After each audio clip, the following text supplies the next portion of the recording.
so today we're going to talk about learning and memory, and then on Thursday we'll talk about dementia, problems with learning and memory. And so, and we've already talked a little bit about some of this, but we talked about short-term memory. And short-term memory is memory that's being held in your immediate attention. Okay?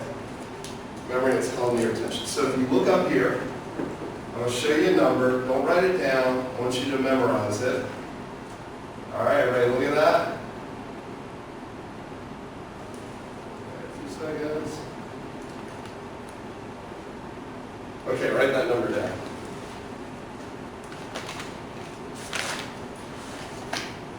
All right, let's try another one. Here we go. Wait, don't write it down.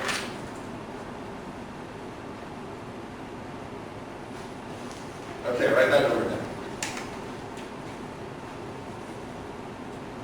Okay, one more. I read one this time. Everybody got it? Okay, now, I want you to, hold on, read this out loud. Market sources said, the early quarters of buying activity may not be sustainable. The market will keep tabs on October. okay, write the number down now. That was in red.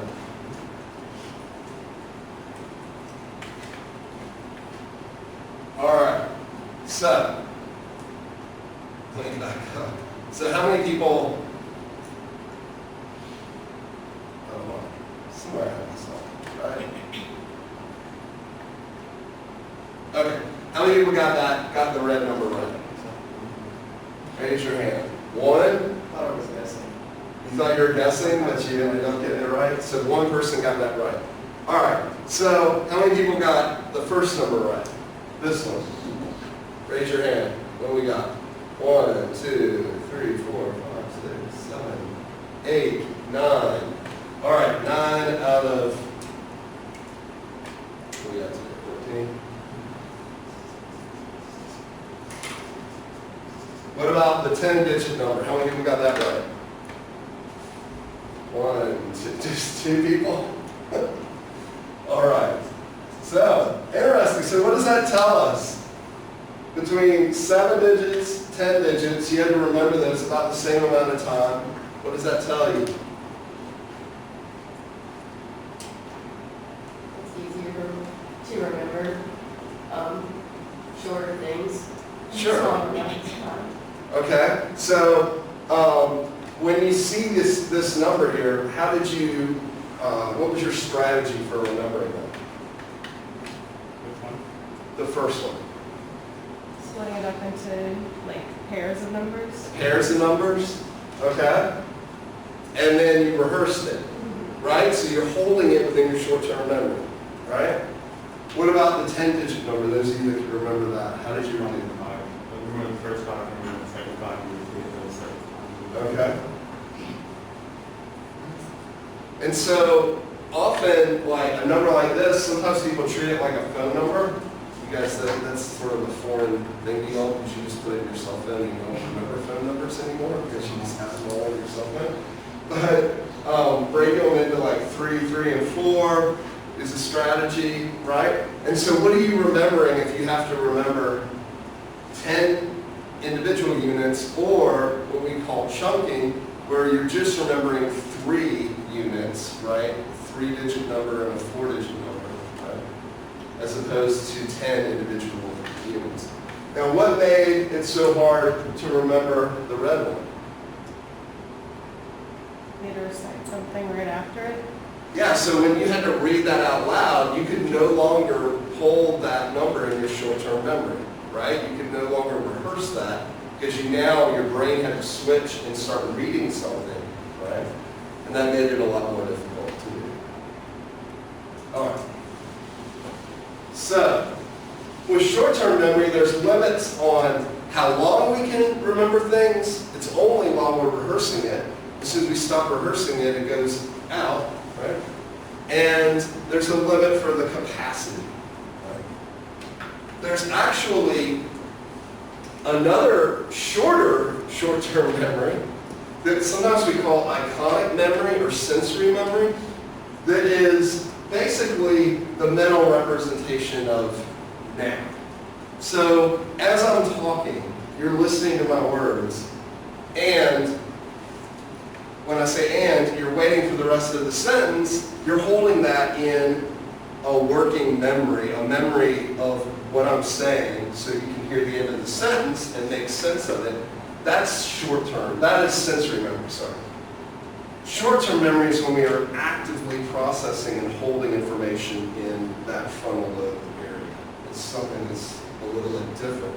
The iconic memory only lasts a couple of seconds, and it's not really a memory in terms that we actually remember things. It's a processing.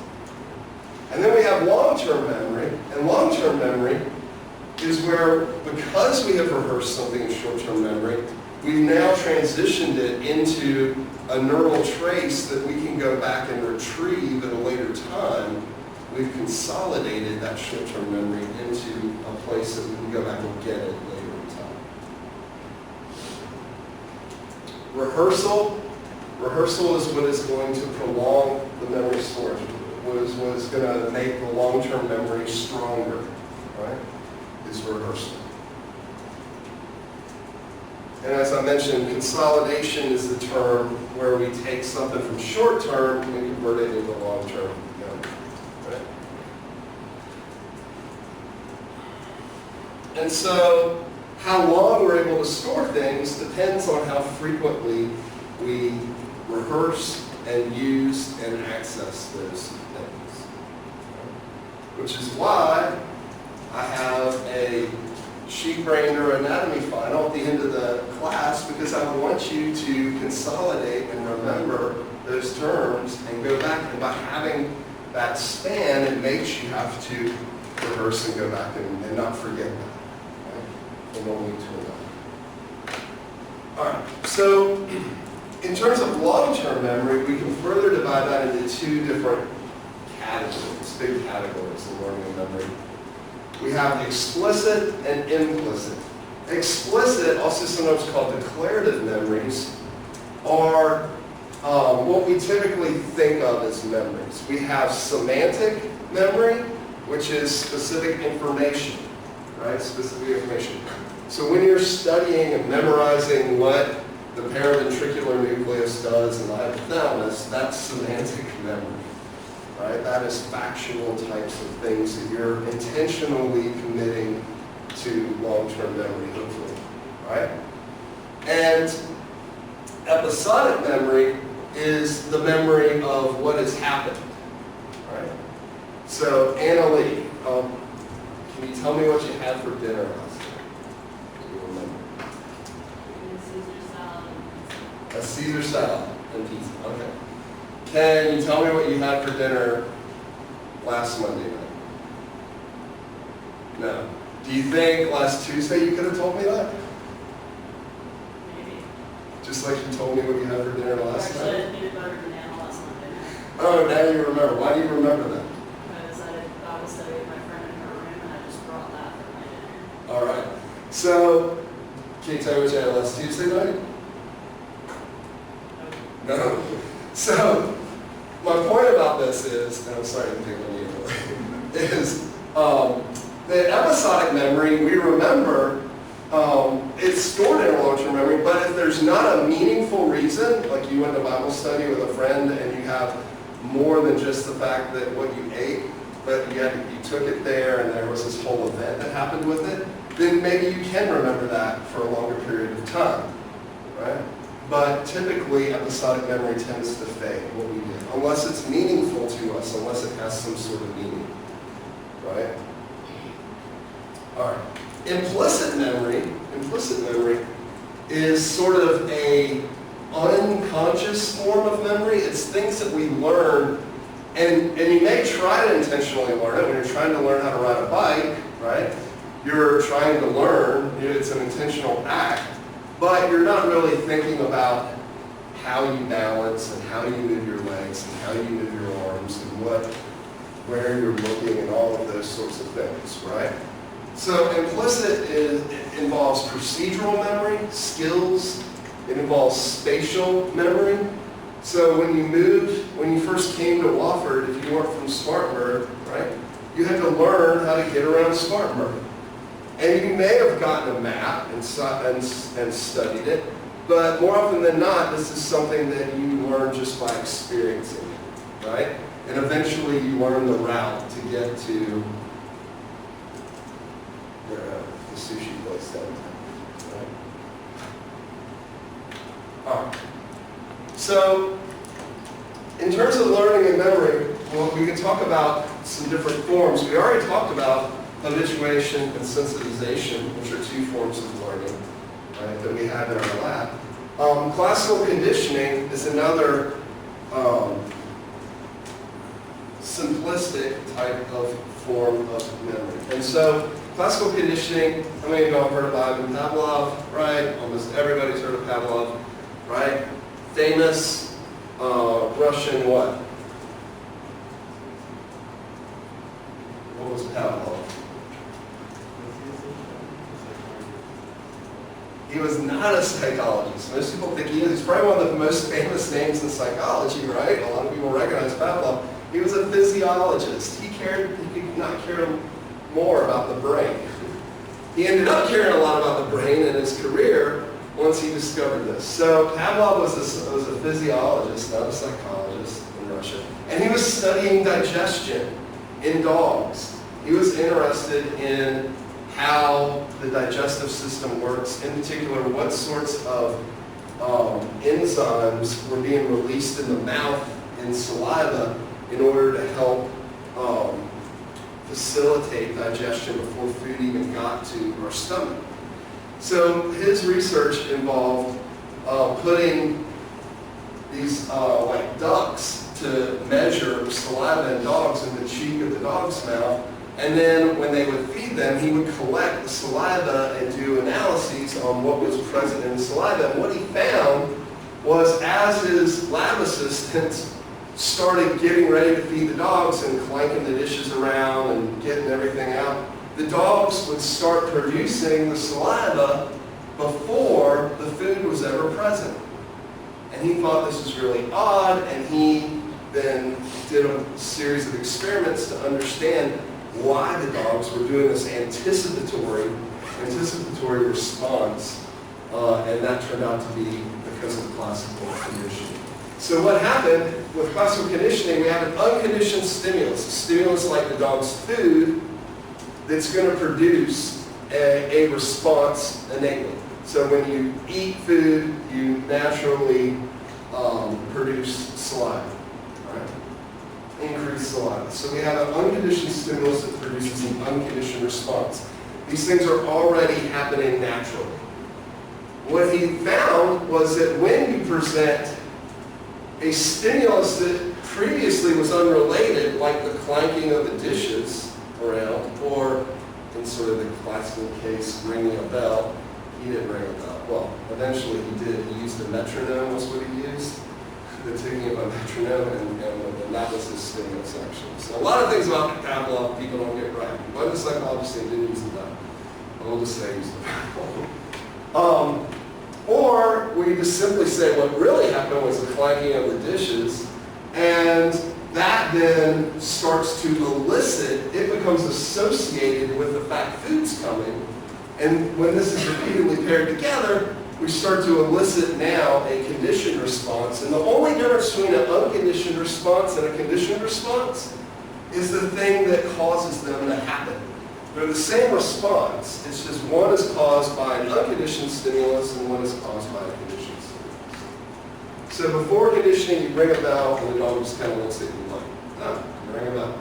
Okay. Right? So there is a response to ringing a bell. It has nothing to do with saliva. You present food, the dog naturally is going to produce saliva. So if we pair repeatedly, right, the bell with the food over and over and over again, the bell becomes associated with the food. So now when we ring a bell, the dog will start to produce saliva in anticipation that the food is coming, right? Just like the clanking of the dishes. And this is classical conditioning. So now we have a conditioned stimulus that produces a conditioned response, And the whole learning that happened was the repeated association between the unconditioned stimulus and the conditioned stimulus. All right? All right. So we call that learning acquisition. And so if we go in, so we're pairing the bell and food, every now and then we just ring the bell without the food and we see, is there a response? At first there's not a good response. The more times we pair it, we start to get a response where every single time we ring the bell, we get the saliva. Right? If we now just present the bell alone over and over and over again, no longer food, this results in what we call extinction. Right? We start to unlearn that the bell represents food, and the bell then introduces a weaker and weaker and weaker response. Now, because we created in the brain a connection between the bell and the food here, that synaptic memory, that that neural network that we formed, right?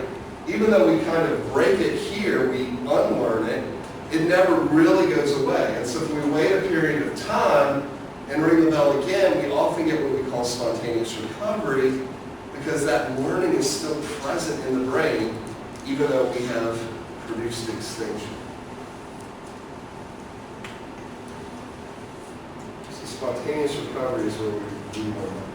So if we talk about what happens in the brain, you can think of there's an area of the brain that's naturally connected between the unconditioned stimulus and response, and then an area that's unassociated with it, like the bell.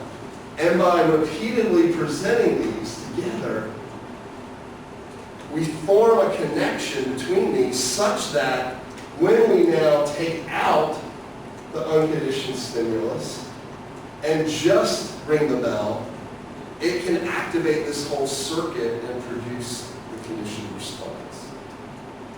So really in the brain, we form these neural connections, we strengthen these neural connections through repeated use. And even though we repeatedly ring the bell and this gets weaker through extinction, it never goes away, which is why we can see spontaneous recovery. You can have this learning happen, as we mentioned, with conditioned taste aversions in single trial learning.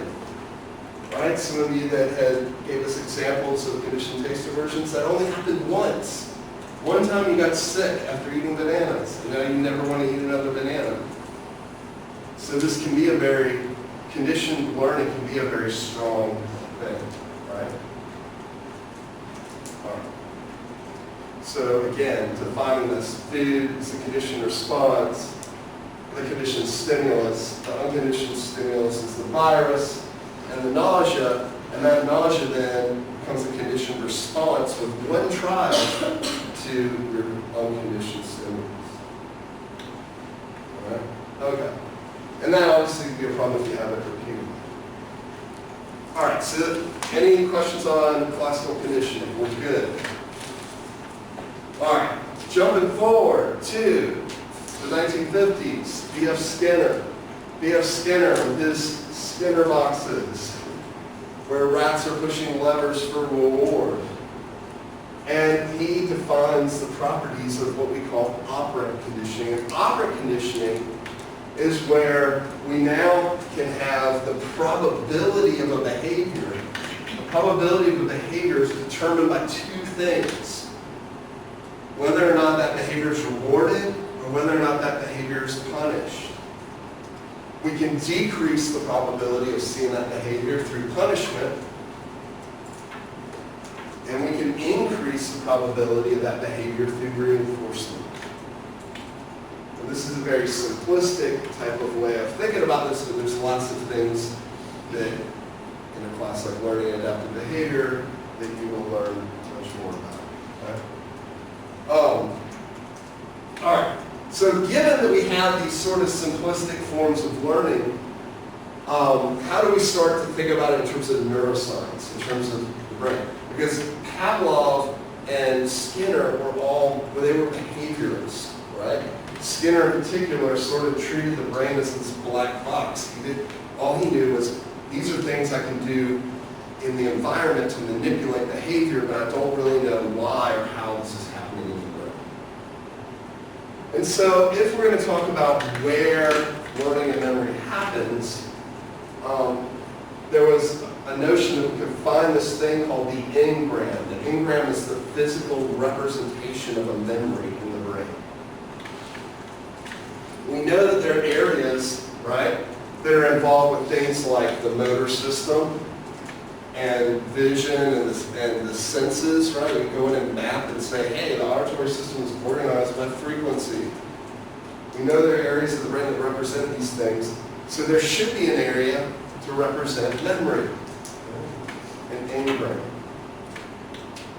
So if we are looking at a simplistic form like classical conditioning and trying to understand the engram, we can do a form of classical conditioning kind of like with the aplasia, right? In a smaller scale circuit that where we know every part of the pathway in the brain that's activated by that particular learning. To try to figure out, okay, so where in this pathway does memory happen? And so in this case, we have where you're having a puff of air to the eye, and they did this in rabbits actually. They call it, and when you do that, you get a reflexive blink, right? Someone blows in your eyes, you blink. Well, they pair that with the tone. So there's a tone, and then a puff of air, and then the blink. And so with classical conditioning, eventually the tone does what? Makes them blink, right? It becomes associated, it becomes a conditioned stimulus, and it elicits a conditioned response of the blink.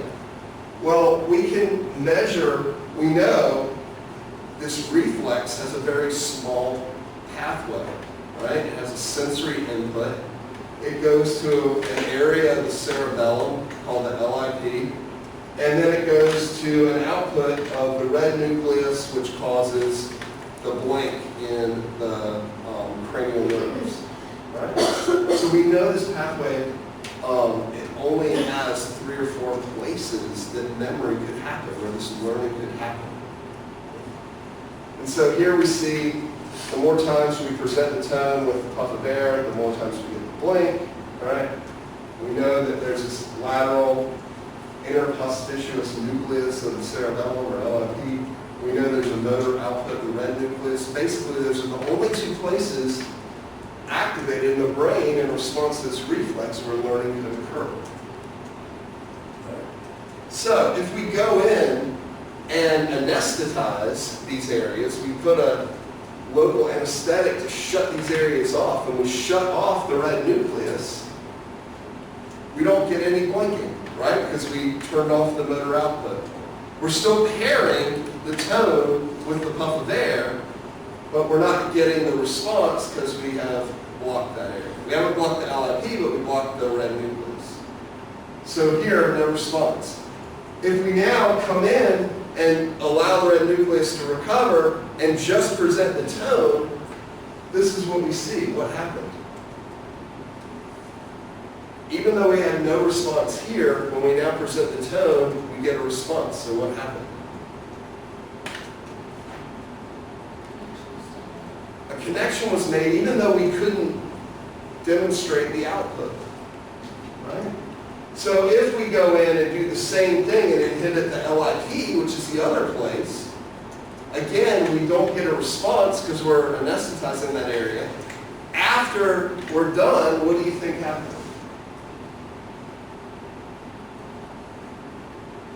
This is what it looked like. What does this show us?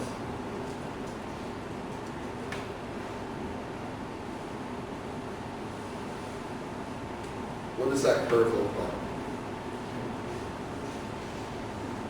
Did we learn anything while we were inhibiting this? What did it look like after the red nucleus was inhibited? It was a straight line, right? This looks like acquisition. So learning didn't happen, the learning happens afterwards, right?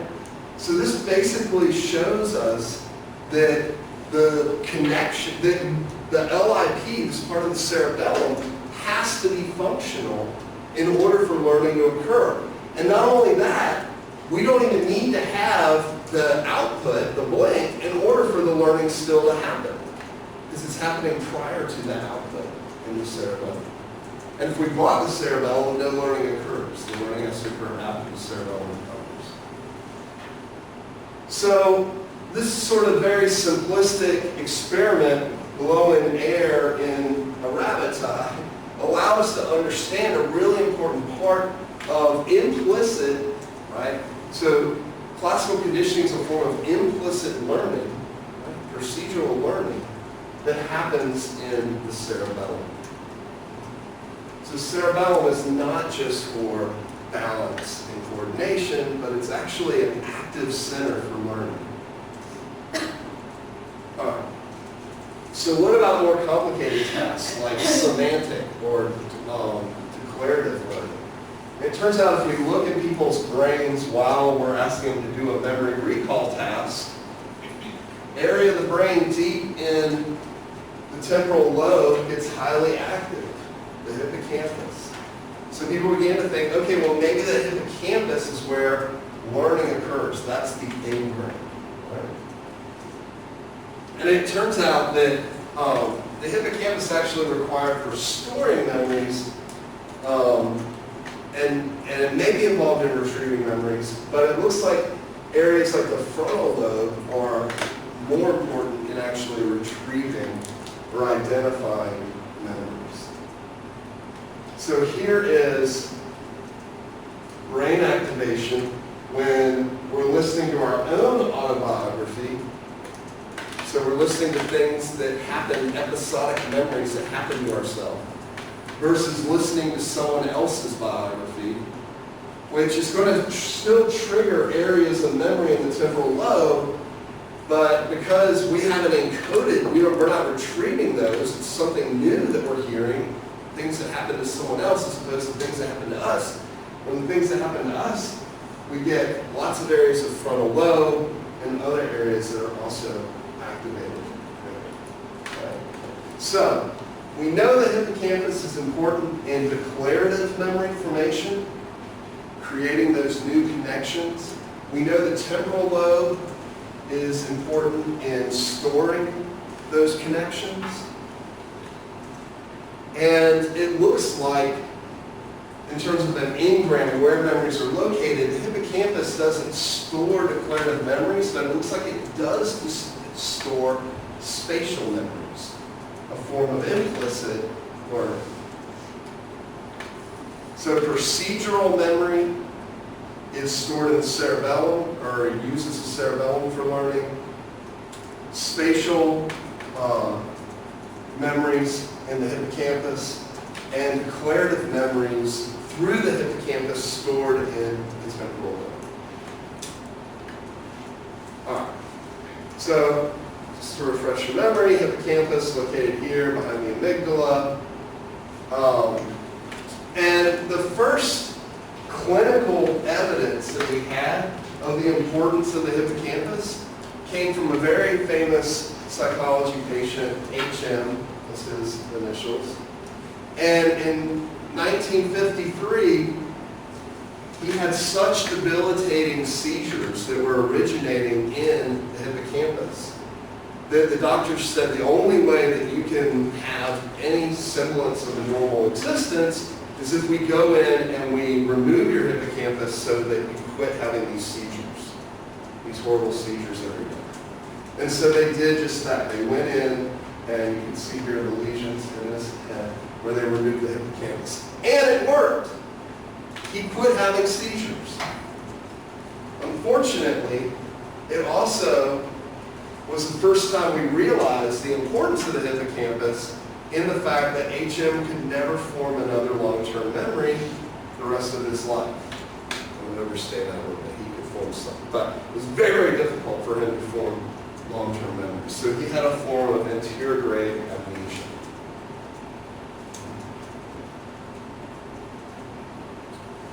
So when we talk about,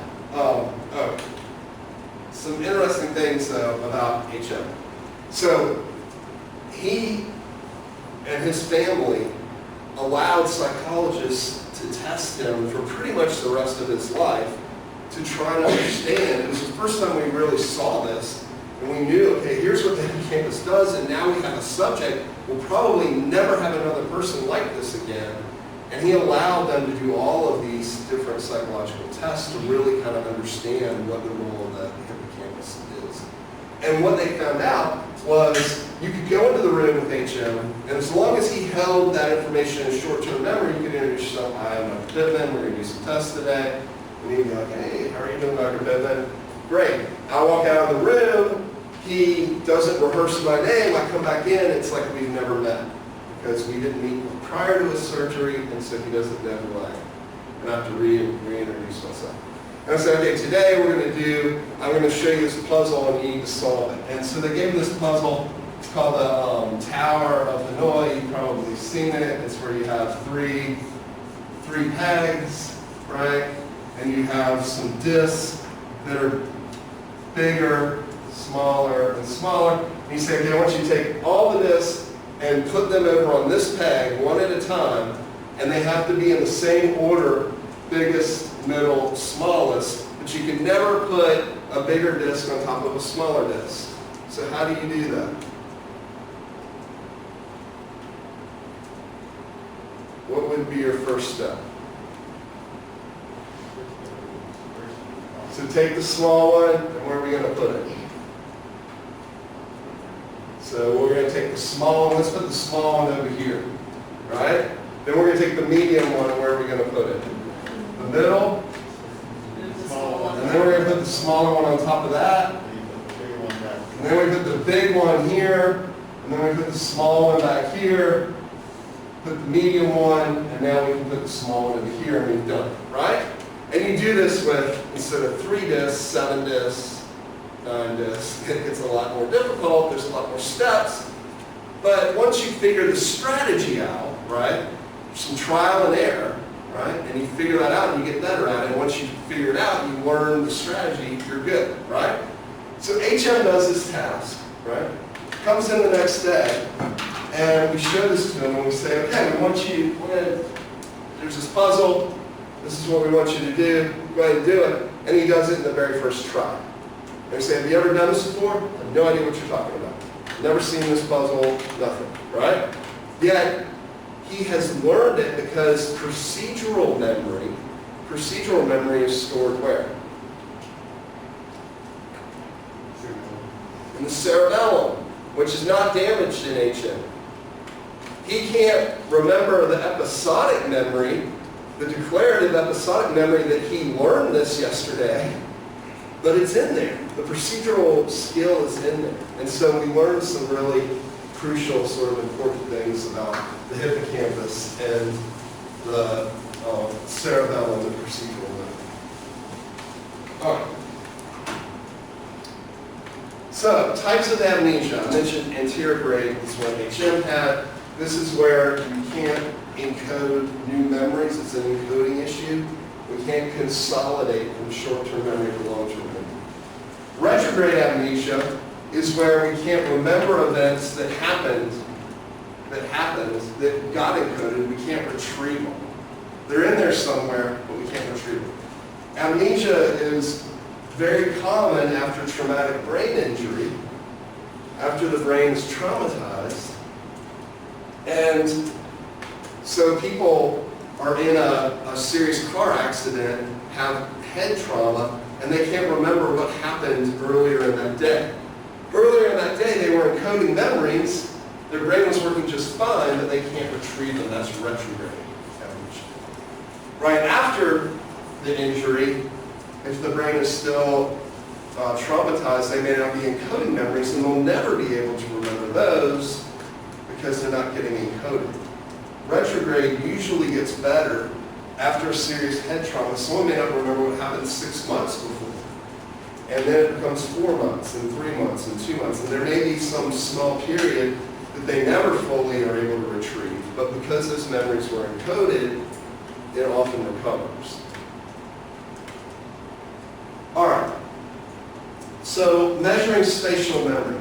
So spatial memory, we can do things with animals like a radial arm maze, where we put a little piece of food at the end of each of these arms, animals are really smart, really good at learning this. They learn, hey, I just go down each arm once, get my food, come back, I can remember which arms I've been down, where the food's already gone, I go get all the food. Right? So, really good until we eliminate their hippocampus. And if we take out their hippocampus, they become really bad at this. And it turns out that we think that this is due to the fact that spatial memories are actually encoded and stored in the hippocampus. Another type of animal spatial memory task is called the Morris water maze, where we take a pool of water and we put a little platform under the surface of the water. We usually put some milk in the water and make it kind of cloudy so the animal can't see the platform. We put the rat in there, the rat doesn't like it, it swims around until it doesn't like swimming. When we do the water, it swims around until it finds the platform and comes out of the platform. Okay? Do the same thing with kids. We can measure their ability and development to learn spatial memories. Here, when can humans start to store and use spatial memory and cues? Right? So in rats, we like rats because we can do physiological manipulations.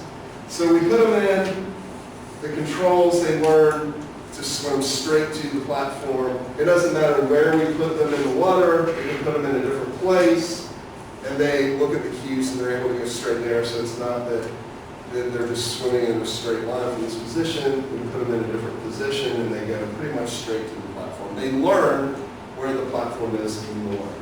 Right? All right. Now, if we move the platform, if we're sneaky, and we go in and we change it, look what happens. They go and they search all around where the platform should be. Let's say we got lucky and just kind of in a search pattern and ended up right there. But they go look for it where it should be, and it's not there. So we're actually demonstrating it's not just chance, or they can't just see the platform. They are looking, they're seeking for it in that place. All right? Now, so we do this. We can inject their hippocampus with a control, with saline, and remove the platform, and they go seek the platform right there. If we, though, go in and anesthetize the hippocampus, we temporarily block activity in the hippocampus, just like in the rabbit with the tones and the cerebellum. The animal acts like it doesn't know where to look. Doesn't know where to look because we eliminated the hippocampus. This is one of the clear pieces of evidence that the hippocampus is involved with the actual engram, the storage of where the spatial memories are located. All right. So to summarize sort of hippocampus, role in consolidating memory, short-term memory to long-term memory, unrelated to procedural memory because that's happening in the cerebellum. Right? Possible engram or storage location for spatial memories. All right. Everybody up. It's time for some superheroes. We're going to get supercharged. We're going to get through the end of this. We're going to talk about some LTP here. Where's my sound?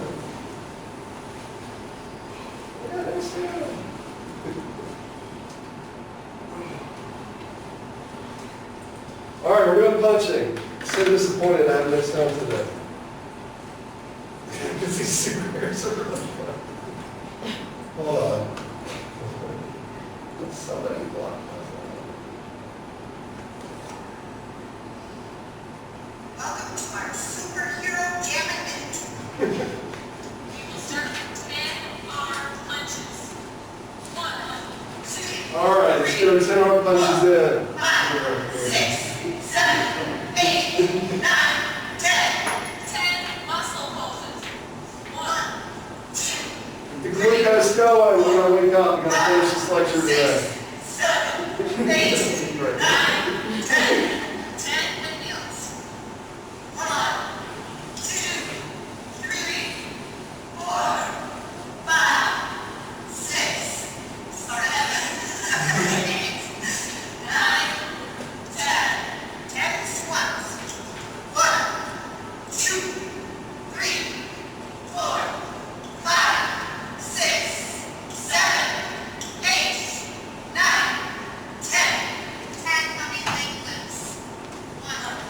They're working us out today. I think it's more than a minute. 5, 6, Damn, 2 minutes. 7, 8, 9, 10 are super healthy tip for you.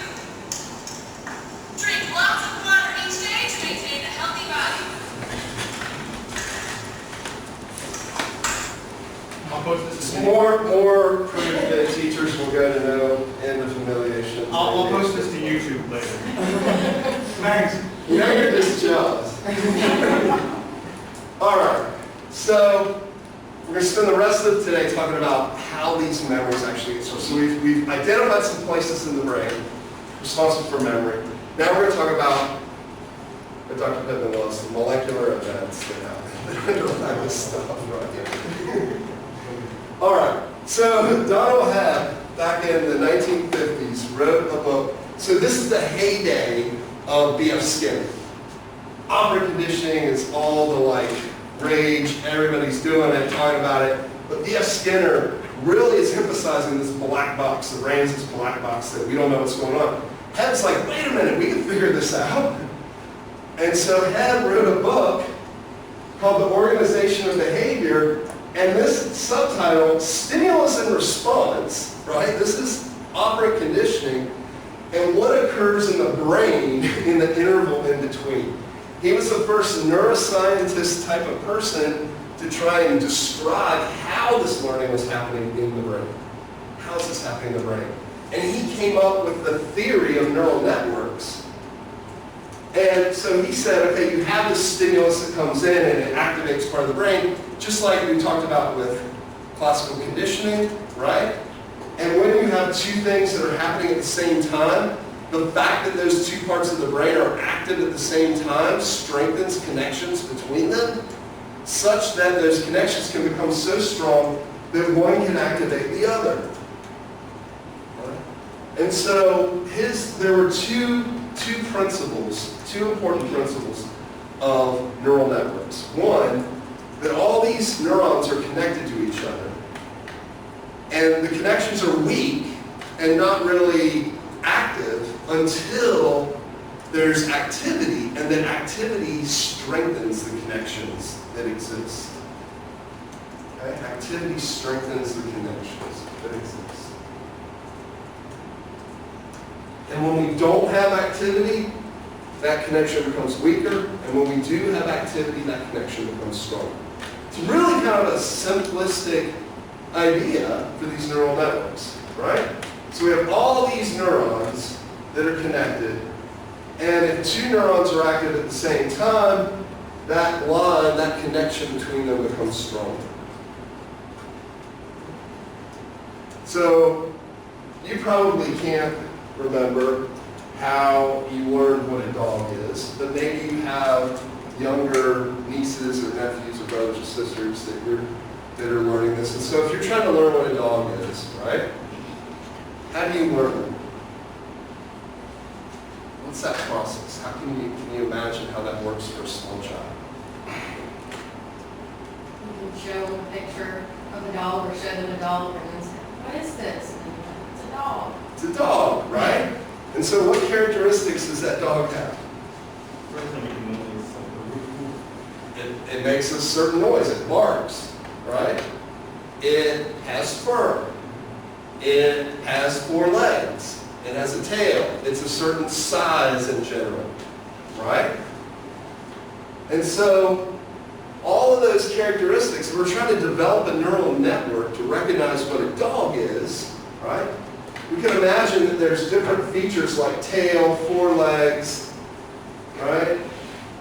And fur and all these other things, right? And anytime you see a dog, those things are present. And so then your little niece points at a cat and says, dog. And what do you say? No, that's a cat. Well, what makes a cat different than a dog? They both have 4 legs, they both have a tail, they both have fur. The sound they make, right? And some other subtle differences in their anatomy and their shape and that sort of thing, right? So we have to learn what are the defining characteristics of dog and things that are not dog. And so the more times you present repeated exposure, correctly reinforcing operant conditioning, saying, yes, that is a dog. No, punishment, no, that's not a dog, that's a cat. Right? This network gets stronger. Right? And eventually we have this network that when a sufficient number of those things get activated, our brain recognizes that pattern as that's a dog. Even though not all dogs have tails, right? So my Rottweiler doesn't have a tail. So that's not being, this neuron may not be active, but all the other features of the dog are. And so a child is able to discern, hey, that's a dog that doesn't have a tail. Hey, that's a dog that only has 3 legs, not 4 legs, right? And so if there's enough of the other features present, right, then we're able to discern that. Okay? All right. So how does this work, right? Well, we know that hippocampus is involved with consolidating, forming, helping form these neural networks. The neural networks themselves are stored, these neurons that encode different features in the temporal lobe. It's where memories are. Right? So we have some event, a dog, right? That's going to activate certain features, sounds, sights, touches, right? Behaviors like wagging their tail or panting. And that then gets encoded as this neural network, and then we can have some subset of that. You just hear a bark, and it activates your neural representation of a dog, even though you haven't seen the dog. All right, so how does this happen at the neural level? We already talked about how learning can happen with habituation and sensitization, with changes at the presynaptic level, right? More neurotransmitter release, less neurotransmitter release. Presynaptic changes. Learning can also happen with postsynaptic changes, which is what we're going to focus on. So long-term potentiation, LTP, is a postsynaptic, or long-term depression is the opposite, is a postsynaptic change that happens based on activity. So the whole point of LTP is that it happens because we have repeated presentation. Can you learn the information in this course just by hearing it once? Not unless you have a really unusual form of memory, right? You have to do what? Rehearse it, right? Practice it, repeat it. And that's what forms and encodes those memories. So we can go in and we can measure in a presynaptic and postsynaptic neuron. We stimulate an action potential, we get an EPSP, right? Now, if we repeatedly activate this circuit, what would Hebb's theory say?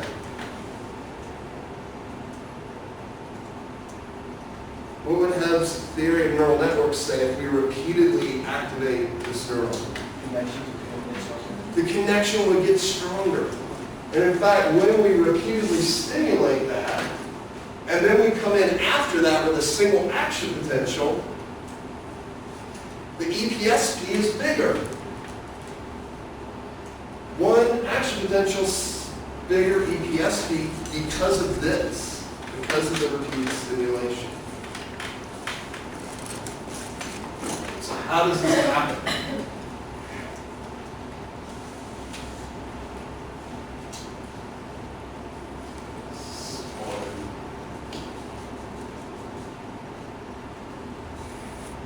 Pre-synaptic and the post, the EPSP, here's our summation or repeated stimulation. I'm going to do 2 out here. We get a bigger EPSP. Right? It turns out that this happens through a process involving 2 glutamate receptors called the AMPA receptor and the NMDA receptor. And the AMPA receptor, both of these are activated by glutamate. And the AMPA receptor opens the sodium channel and lets some sodium come in.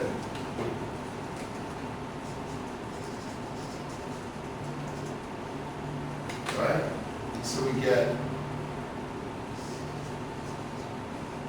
an EPSP. When we have that single action potential, and it also activates the NMDA receptor, the NMDA receptor is being blocked by a magnesium molecule. It likes to sit there and sort of block that.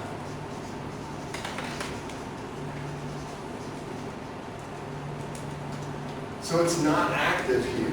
The only thing we get is the AMPA. But when we have repeated stimulation, it gets more positive inside. And that magnesium ion has a positive charge, and so when we have the repeated stimulation, the magnesium leaves.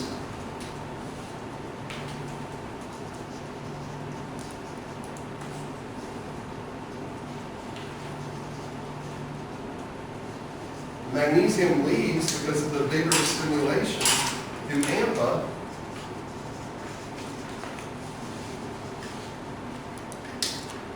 Right? And allows now calcium to come in through the NMDA channel. What have we talked about calcium doing in the past? Exocytosis is a signal. It's more than just a positive charge. It's a signal to the neuron that something important is happening. And in this case, it's a signal that learning is occurring, that that synapse should become stronger. That synapse should become stronger. And so because we're able to allow that to come in, calcium is a signal to increase the number of AMPA receptors. So there are two things that can have this be bigger. One, if we have an action potential right after this and magnesium hasn't floated back along and lodged back on the NMDA, we can have both the NMDA and the AMPA active. But even after that has come along and bound back to it, right, we have a long-term effect that increases the number of AMPA channels. So instead of having one, we now have three. So if we have one, only that amount of sodium can come in. But if we have three AMPA channels, much bigger EPSP, because we have 3 times the sodium that can come in.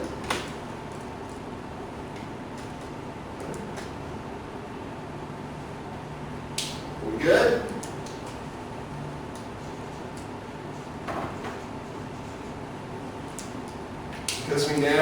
Because we activated an NMDA, that allowed us to increase our number of AMPA channels. That calcium was a signal to say, hey, get stronger.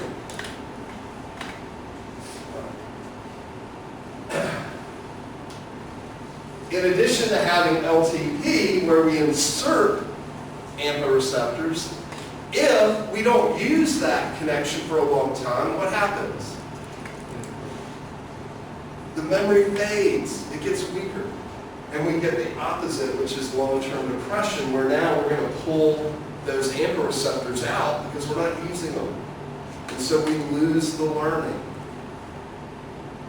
If you don't rehearse the sheep brain neuroanatomy, you're going to lose that memory of it for the final. Unplug. Maybe come by the lab sometime in the next week or so and go over those brain structures or look over them online so you don't lose that memory.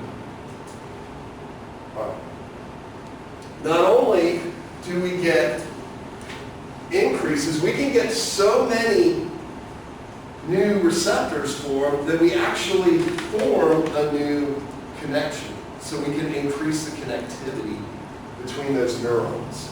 Where we get so many receptors in there that it actually splits and becomes 2 connections. So now we've increased our connectivity. All this is based on what? What causes this? Glutamate, but repeated stimulation. The more times it's used, the stronger it gets. It's repeated stimulation. It's activity dependent. Activity dependent.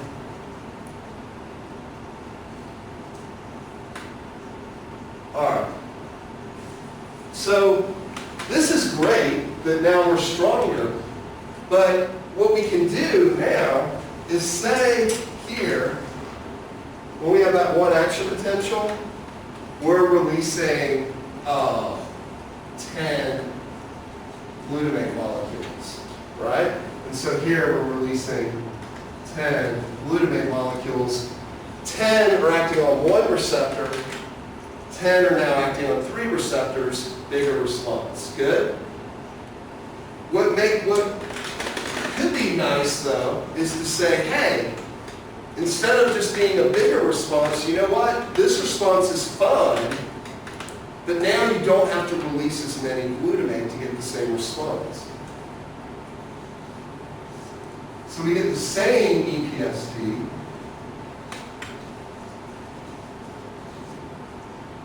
right? The same EPST, except now we can just release 5 glutamate to achieve the same thing because we've increased the number of receptors. 5 acting on 3. So now we're more efficient and we don't have to release as much. This is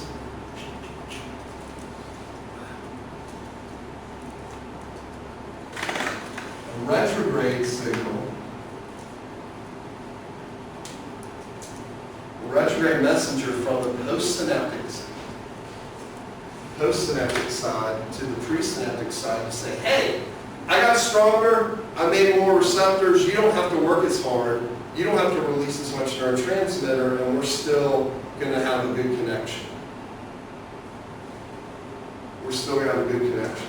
And so we talked about gas, nitric oxide, as being one of those retrograde signals that can happen way back when we talked about classes of neurotransmitter.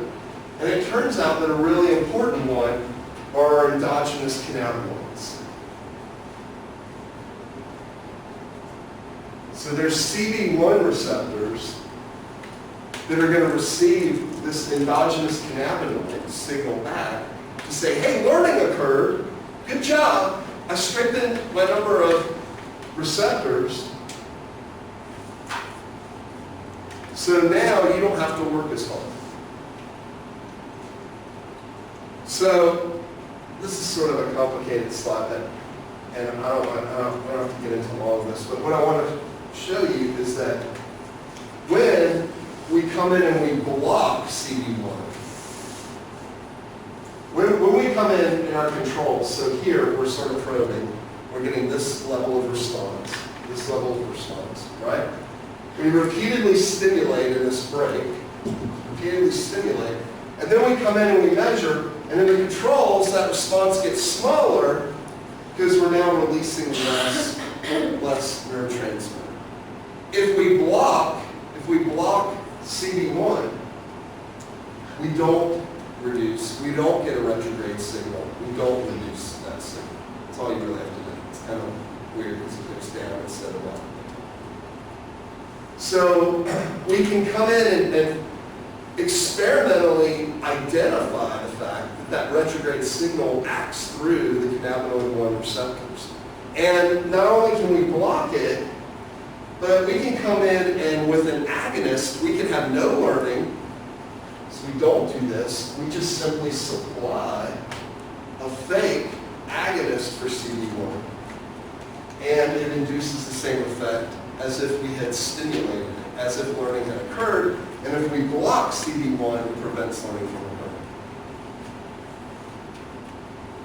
So what does this tell you about when you artificially put agonists in that are going to activate CB1, like when you smoke marijuana and you have delta-9 THC that comes in and stimulates these receptors?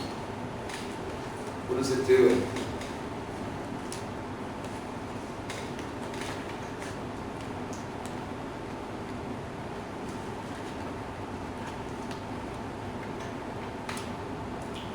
What's going to happen if we come in and we stimulate CV1 artificially?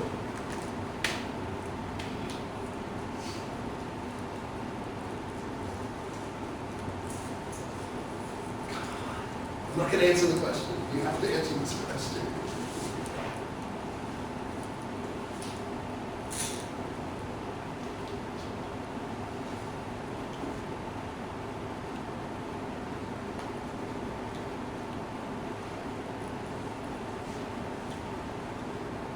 What happens naturally when we release our endocannabinoids? What is the natural signal response? To reduce less.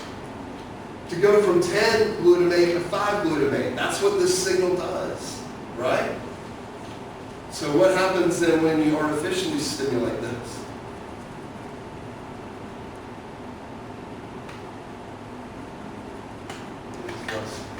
You're going to reduce less.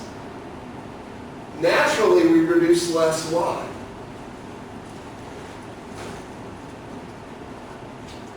In this whole pathway, why are we reducing less here? Reduce less or release? I mean, releasing less, sorry. Release. I'm sorry. Releasing less. My brain's not working.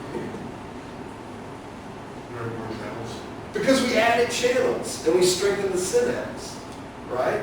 But when you have or artificially put cannabinoids in your body, what are you telling your brain?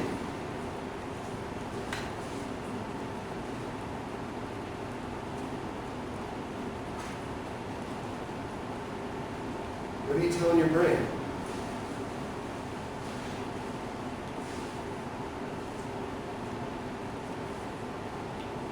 You're stimulating this pathway, right? You're telling your brain learning occurred, but did learning occur?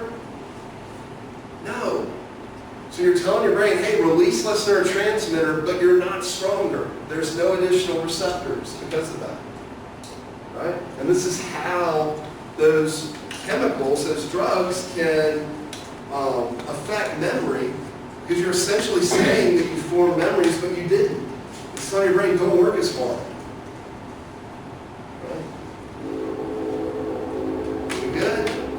That shouldn't have been so complicated. I'm worried that I lost this in the wrong way. So what are the principles and properties of LTP?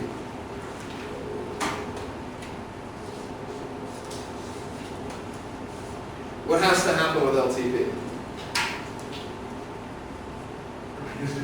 Repeated stimulation. We don't have this. We don't remove the magnesium.